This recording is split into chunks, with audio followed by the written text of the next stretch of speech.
exact shade of James' eyes when we first met, a mix of blue and green, like the ocean under the bright summer sky, full of promise and mystery. That's how I fell in love with James, my husband, the man who would become both my strength and my weakness. In those early days, everything was beautiful. James was kind, affectionate, and full of dreams that we planned to fulfill together. Our wedding was a small but joyous affair, filled with laughter and the warmth of our closest friends and family. But among the faces of joy, there was one that stood out, watching with a different kind of gaze. Evelyn, James' mother, her eyes, unlike her son's, were cold and calculating. Even then, I sensed a shadow, an unspoken understanding that Evelyn's approval would not be easily won. After the wedding, James and I moved into the family home, a sprawling estate that had been in the family for generations. A house filled with antiques, memories, and Evelyn. The decision to live with her had been a difficult one, but it was James' wish to keep the family together. "Mother has been alone since Father passed away," he'd said, his voice tinged with a sorrow I hadn't seen before. "We can't leave her all by herself." So we moved in, hoping that our love would be strong enough to withstand whatever challenges lay ahead. But nothing prepared me for life under the same roof as Evelyn. Evelyn was a woman of exacting standards. From the way the table was set to the time dinner was served, everything had to be perfect. Her sharp eyes missed nothing, and her tongue was even sharper. "Maya, dear, is this how you fold the napkins?" she'd ask, a smile that didn't reach her eyes. "Let me show you the proper way." James would watch silently, his eyes avoiding mine. I knew he was torn between his loyalty to his mother and his love for me, but in those early days, I still believed that love would prevail. As the weeks turned into months, I worked hard to adapt to Evelyn's ways. I cooked, cleaned, and played the dutiful daughter-in-law, all the while keeping my doubts and discomfort hidden. It will get better, I'd tell myself, looking out at the sprawling garden that had become my sanctuary. I just need to be patient. But deep inside, I knew that the house was changing me. I was no longer the carefree girl who had fallen in love with James. I was now a woman caught in a web woven by Evelyn's greedy, cunning hands. The garden's flowers, once a symbol of hope, now seemed to mock me. They bloomed in defiance, vibrant and free, while I withered under Evelyn's watchful eye. And so, our new beginning became a test of endurance, a game of patience and perseverance, a game that I was determined to win. Little did I know then how high the stakes would become. Life in the grand old house settled into a rhythm that pulsed to Evelyn's unspoken commands. Her presence was felt in every corner, her gaze a constant surveillance, even when she was not in the room. James began to change too. His laughter, once so free and easy, became rare, and those ocean-like eyes seemed clouded. We were still newlyweds, but the intimacy we'd shared was slipping away, replaced by a distance that I couldn't bridge. "Maya, dear, don't you think it's time you learned to cook James's favorite dish the way I make it?" Evelyn would say, her voice dripping with condescension. Her words were a maze, always leading to the same point: her superiority, her control. "I'd be happy to learn, Evelyn," I'd reply, my voice steady. But inside, my heart ached for the days when James and I were enough for each other. James's silence was the most painful. He saw, but he didn't intervene. He heard, but he didn't speak. His mother's will seemed to be his command. "You must understand, Mia," he'd say late at night, his voice soft and pleading. "Mother has her ways. She doesn't mean any harm. But does she have to be so critical, James? I feel like I can't do anything right." He'd hold me then, his arms strong but his resolve weak. "Give it time, love. It will get better." But time didn't make it better. Time only tightened Evelyn's grip. Her demands became more exacting, her criticisms more biting. Every aspect of our lives had to meet her standards, from the way I dressed to the friends we saw. "James never liked those people, dear," she'd say, referring to my closest friends. "You should spend more time with our family friends." The house became a fortress, and I felt trapped. The beautiful rooms, once filled with promise, now seemed like gilded cages. The garden, my sanctuary, became my escape, the only place where I could breathe. But even there, Evelyn's shadow followed. "You spend too much time out there, Mia," she'd say, her eyes narrow. "A wife's place is with her husband, taking care of the home." I look at James, hoping for support, but his eyes would be elsewhere, his thoughts a mystery. "I'm trying, Evelyn," I'd say, my voice barely above a whisper. "I'm trying to be a good wife." Her smile was a cold victory. "Keep trying, dear. You'll get there someday." The days turned into weeks, the weeks into months. And the joy of our new beginning became a distant memory, overshadowed by the reality of life under one roof with Evelyn. I still loved James, but I began to doubt our future. His mother's influence seemed unbreakable, and his loyalty to her was unshakable. "I won't give up," I'd tell myself, gazing at the unyielding walls of our home. "I won't let her win." But even as I said the words, a chill of doubt settled in my heart. Was it a battle I could win? Was it a battle James wanted me to win? The house, once a symbol of our love, had become a battleground, and I was fighting alone. The first sign of my illness was subtle, almost unnoticeable, a faint dizziness that I dismissed as fatigue. Life with Evelyn was a constant battle, and I assumed my body was simply reacting to the stress. But then, the dizziness grew into nausea, and the fatigue became a constant companion. I found myself unable to finish meals, my body rejecting food in a way that puzzled me. "Mia, you must eat," James would say, concern finally breaking through his indifference. "You look pale." "I'm fine, James," I'd reply, forcing a smile. "Just a little tired, that's all." But Evelyn's eyes, always watching, seemed to gleam with a satisfaction I couldn't comprehend. Her comments were laced with insinuations that sent shivers down my spine. "A woman who can't take care of herself can hardly take care of a home, James," she'd say, her voice dripping with feigned concern. Perhaps I should take over the cooking. Her offer was a veiled threat, and I knew it. But my strength was waning, and my resolve was crumbling. As the weeks wore on, the symptoms grew worse. I was trapped in a cycle of sickness that seemed to have no cause. Doctors were puzzled, tests were inconclusive, and my body continued to betray me. "Something's not right," I'd tell myself, staring at my reflection in the mirror. My face was drawn, my eyes hollow. Something's happening to me. But what and why? Doubts and suspicions began to creep into my mind, fueled by Evelyn's smug smiles and cryptic comments. "Perhaps it's the stress, dear," she'd say, her voice oozing with false sympathy. "Living up to my standards must be hard for you." Her words were a dagger, twisting in my heart, but they were also a clue, a sign that something more sinister was at play. One day, as I sat in the garden, weak and weary, a thought struck me, a thought so terrifying that I couldn't breathe. Could Evelyn be poisoning me? The idea was ludicrous, a figment of my fevered imagination. But the more I thought about it, the more it made sense. Evelyn's control, her obsession with perfection, her disdain for me, it all pointed to a motive. But how? And why would James allow it? I wrestled with the questions, my mind a whirlpool of fear and confusion. But the answers eluded me, hidden behind a veil of deception and lies. I remember that day like it was yesterday, the day the truth came crashing down, unveiled in a moment of cruel serendipity.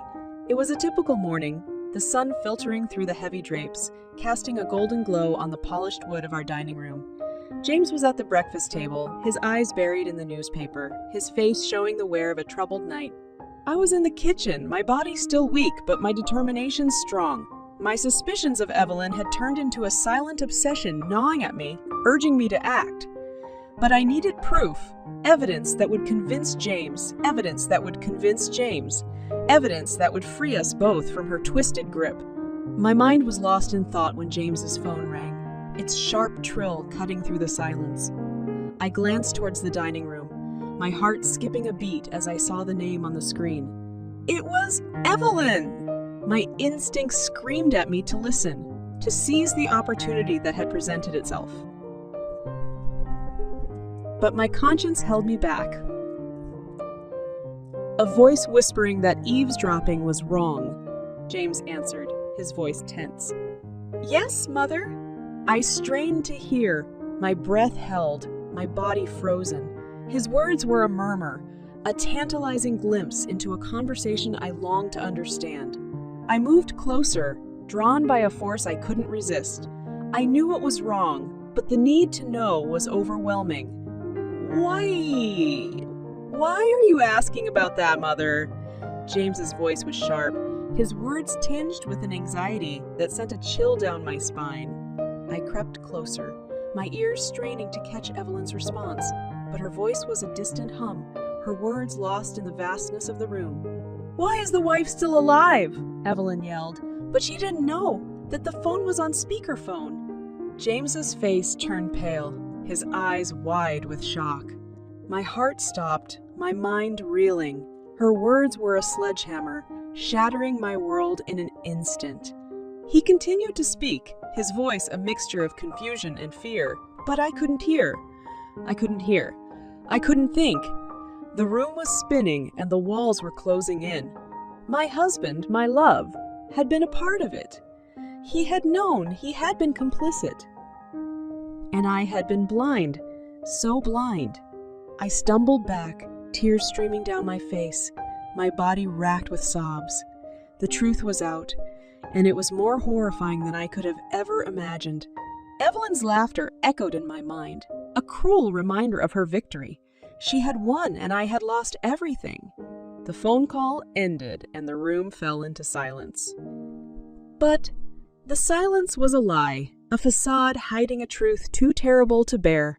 James looked up, his eyes meeting mine, and in that moment, we both knew. There was no going back, no pretending that things could ever be the same. Our love, once so pure and strong, had been poisoned by Evelyn's wickedness, and we were both to blame. The days that followed were a blur, a surreal haze of anger, betrayal, and determination. The shock of that fateful phone call had left me reeling, but it had also ignited a fire within me. I was no longer the naive, trusting wife. I was a woman scorned, a woman wronged, and I would fight for justice. James was a broken man, his complicity in Evelyn's wickedness weighing heavily on him. His eyes, once filled with love, now held only guilt and shame.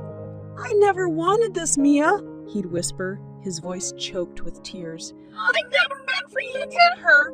His words were empty, his apologies hollow. He had chosen his mother over me, and there was no going back. The legal battle was long and arduous, a maze of deception and lies. Evelyn was a master manipulator, her cunning mind twisting the truth to her advantage. But I had the truth on my side, and I had the truth on my side, and I had evidence that would bring her down. My lawyer was a sharp, determined woman, her eyes filled with a passion for justice. She saw through Evelyn's facade, and she believed in me. We will win this, Mia, she'd say, her voice filled with conviction. We will make them pay for what they've done. But Evelyn was not one to be underestimated. She fought back with a ferocity that was both terrifying and awe-inspiring. Her lawyers were ruthless, her defense relentless. She's a liar, she'd proclaim, her voice dripping with venom. She's trying to destroy my family. Her words were a knife, cutting deep, but I refused to be cowed. I knew the truth, and I would not be silenced. The courtroom became a battlefield, a place where truth and lies clashed in a war of words. Witnesses were called, testimonies were given, and the evidence was laid bare. The poison, hidden in the food, had been slow and insidious. Evelyn had planned it carefully, her twisted mind reveling in the suffering she was inflicting, and James had been her pawn, his weakness her weapon. The trial dragged on, each day a battle in itself. The media caught wind of the story, and the spotlight turned on me. My face was plastered across the news, my story dissected and analyzed. But I refused to be a victim. I refused to let Evelyn win. I took the stand, my voice steady, my resolve unbreakable. I told my story, the truth laid bare for all to see. I loved him, I said, my eyes meeting James's, his face a mask of pain. I trusted him, and they betrayed me. The courtroom was silent, the weight of my words hanging heavy in the air. Evelyn's eyes were cold, her face a mask of hatred. But I saw a flicker of fear, a crack in her armor. The verdict was delivered, and the gavel fell. 10 years in prison, a sentence that was both a victory and a loss. James and Evelyn were led away, their faces pale, their futures shattered. I watched them go, my heart aching with a grief I couldn't name. The battle was won, but the war was not over. The scars ran deep, and the wounds would never fully heal. I had fought for justice, and I had won, but I had lost so much more. I walked out of the courtroom, my head held high, my spirit unbroken. The sun was shining, a new day dawning. But the shadows lingered, a reminder of a love lost and a battle fought in the shadows. After the trial, the world seemed a different place. The house that once held laughter and love was now a silent monument to betrayal. The walls seemed to echo with memories, whispers of a life that was no longer mine. James's absence was a void, a gaping wound that refused to heal. People say that time heals all wounds, but time only served to deepen the scars. I had won the legal battle, but the emotional war raged on, a storm of anger, grief, and loneliness. My family and friends rallied around me, their support a lifeline in my darkest moments. They saw my pain, my struggle to rebuild, and they were there, holding me up, helping me find my way. "I'm here for you, Mia," my best friend Sarah would say, her eyes filled with empathy. "You're strong, and you'll get through this." Her words were a comfort, but they couldn't fill the emptiness, the sense of loss that pervaded every aspect of my life. I threw myself into my work, losing myself in the routine, the familiarity of the daily grind. My job became a refuge, a place where I could escape the shadows of my past. But the past had a way of creeping in, a way of reminding me of what I had lost, what had been taken from me. Months turned into years, and slowly, almost imperceptibly, the fog began to lift. The pain was still there, a constant companion, but it was no longer a consuming force. I began to see glimpses of a future, a path towards healing. I found solace in helping others, volunteering at a local shelter, giving back to those in need. The smiles of gratitude, the simple joy of making a difference. It gave me a sense of purpose, a sense of connection. And then, one day, I met someone. His name was Mark, and he was kind, understanding, and genuine. He saw me, not the broken woman I felt I had become, but the strong, resilient person I was. We started as friends, a connection built on trust and shared experiences. Our relationship grew, blossomed into something beautiful, something real. "I see you, Mia," he'd say, his eyes filled with warmth. "I see your strength, your courage." His love was a balm, a healing touch that helped me find my way back to myself. Life moved on, and I found joy in the simple things, the small moments that make up a life. I found love, a love built on trust and respect, a love that was pure and true. I realized that I was more than my past, more than the pain and betrayal. I was a survivor, a fighter, and I had reclaimed my life. The shadows were still there, lingering at the edges, but they no longer defined me. I had emerged from the darkness, stronger and wiser, ready to face whatever came my way. I had rebuilt from the ashes, and I had found hope, love, and a new beginning.